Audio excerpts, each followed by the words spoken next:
as far as President Trump and boots on the ground, I don't understand why the base, which they have already, they understand, wouldn't have faith in his ability to execute on this. Look at his track record of pursuing peace through strength, America first outcomes. What he's simply saying, and it's exactly true, and I've said from this podium too, we're not going to foreclose any option. You can't fight and win a war if you tell your adversary what you are willing to do or what you are not willing to do, to include boots on the ground. Our adversary right now thinks there are 15 different ways we could come at them with boots on the ground. And guess what? There are. So if we needed to, we could execute those options on behalf of the President of the United States and this department.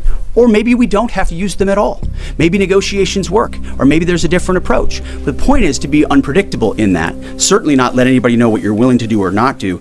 But if anybody has internalized the lessons of Iraq and Afghanistan as the first one, President Trump, to call them out for what they are, he's not going to repeat those lessons. Trump wants peace with Iran, but Iran said no. Here's what happens next. The United States president says a deal with Iran could come very soon. Tehran pushes back, and the entire Middle East holds its breath. In this video, we break down exactly what Trump said, what Iran's rejection really means, and why this moment could define the next decade of global security, whether a deal happens or not. To understand why Trump's comments sent shockwaves through diplomatic circles, you need to understand the backdrop, because this isn't happening in a vacuum. For decades, the United States and Iran have been locked in one of the most complicated combustible relationships in modern geopolitics. Sanctions, nuclear programs, proxy conflicts, assassinations. The two countries haven't had formal diplomatic relations since 1980. That's over 40 years of distrust, hostility, and missed opportunities baked into every interaction. Now add this. Iran's nuclear program has been advancing rapidly. According to international watchdogs, Tehran has enriched uranium to levels that alarm Western governments. The window for diplomacy, if there is one, is not wide open. It is narrowing. And yet, here we are. A U.S. president suggesting a deal could happen soon. So what does soon mean? What would a deal even look like? And should we believe this is real, or is this political theater at its finest? Here's the thing about that quote. It's classic Trump communication, confident, vague, and strategically ambiguous all at once. He didn't say what kind of deal. He didn't say who is negotiating. He didn't say what Iran would have to give up or what the United States would offer in return. What he said was, there could be a deal very soon. Now, in diplomacy, words like could carry enormous weight. Could is not will. Could is not is happening. Could is a door left slightly ajar enough to signal intent, not enough to make a binding commitment. Analysts who follow Trump's communication patterns closely will tell you this is intentional. By speaking in possibilities rather than certainties, he preserves maximum flexibility. If a deal happens, he claims credit. If it doesn't, he was never really promising one. But here's the flip side. When a sitting U.S. president says something like this on the record, governments move. Intelligence agencies pay attention. Allies start making phone calls. The comment alone, regardless of what's actually happening behind closed doors, changes the diplomatic landscape. Now, let's talk about what we know and what we don't. Reports from multiple outlets suggest that back-channel communications between U.S. and Iranian officials have been occurring through intermediaries, most notably Oman, which has historically served as a quiet go-between for Washington and Tehran. This is not unusual. Oman has played this role before, including during the original negotiations that led to the 2015 Iran nuclear deal, formerly known as the JCPOA. But back-channel talks are a long, long way from a deal.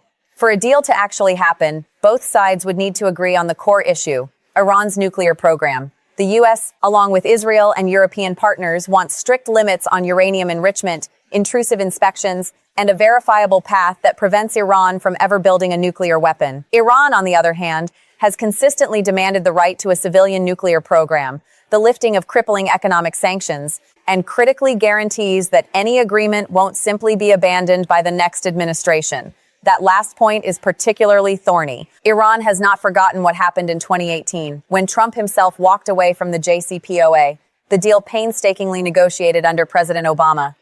From Tehran's perspective, signing another agreement with Washington is a risk. What happens in 4 years? What happens if the political winds shift again? These are not small questions. They are the very questions that make any deal enormously difficult to finalize, regardless of what's being said publicly. Let's zoom out for a second, because no agreement between the U.S. and Iran exists in a bubble.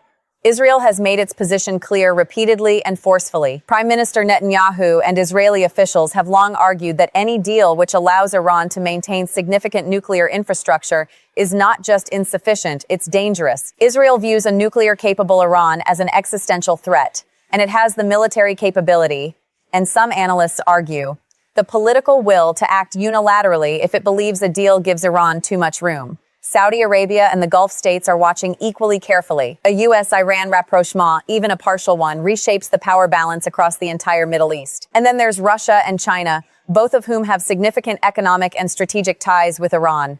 A deal that brings Iran back into the fold of the international economy could shift those relationships as well.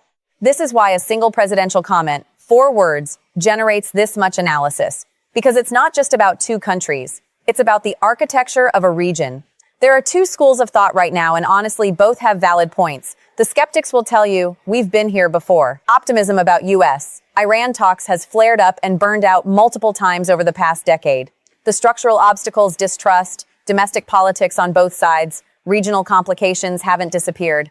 A president's offhand comment doesn't make those obstacles go away. The optimists will counter. Something may genuinely be different this time. Iran's economy has been battered by sanctions. The country is under pressure, and Trump, unlike many traditional politicians, has shown he's willing to do unorthodox things, including, potentially, sitting across from a leader most of Washington considers an adversary. The truth, as is usually the case in geopolitics, probably lives somewhere in the middle. There may be genuine, tentative conversations happening. But a finalized, comprehensive deal, the kind that would actually constrain Iran's nuclear program in a verifiable, lasting way, remains a distant and deeply complicated prospect.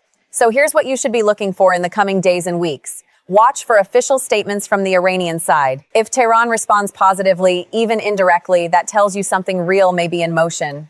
If they dismiss the comment or escalate rhetoric, that tells you something too. Watch for the role of Oman and other intermediaries. These quiet diplomatic corridors are where real negotiations happen, far away from cameras and press conferences.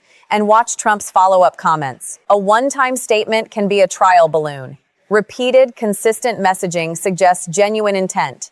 Whatever happens next, one thing is clear. The United States and Iran are at an inflection point. The choices made or not made in the coming weeks could shape the security landscape of the Middle East for years to come. I'm Ivana Smith. If you found this breakdown useful, hit subscribe and drop your thoughts in the comments below. I read every single one. See you in the next one.